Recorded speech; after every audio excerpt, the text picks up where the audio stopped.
Аузы берік кісіге мақрух және де мақрух емес нәрселер, яғни болмайтын нәрселер. Біріншіден, себепсіз бір нәрсенің дәмін тату немесе шайнау мақрух.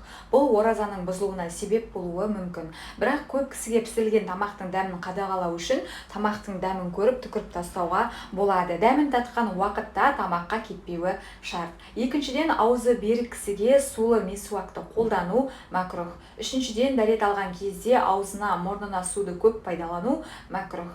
Төртіншіден, бал немесе май секілді сатып алатын нәрселердің қандай екенін білу үшін дәмін татып көру мәкрух.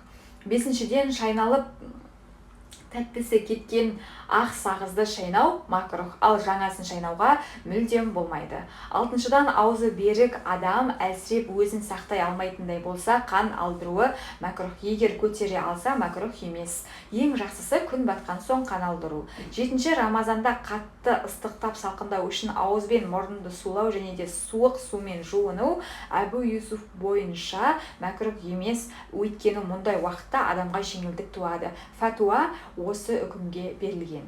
Сегізіншіден, өзіне сене алмаған аузы берік жанның әйелін сүюі мәкрух.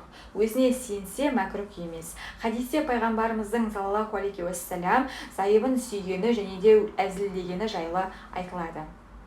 Тоғызыншыдан, аузы берік адамның жүніп күйінде таң атыруы немесе күндіз ихтилам болуы оразаға зияны жоқ. Оныншыдан, аузы берік жанның гүл не әтір секілділерді иіскеуі, сүрме жағуы, мұртын майлауы мақрух емес.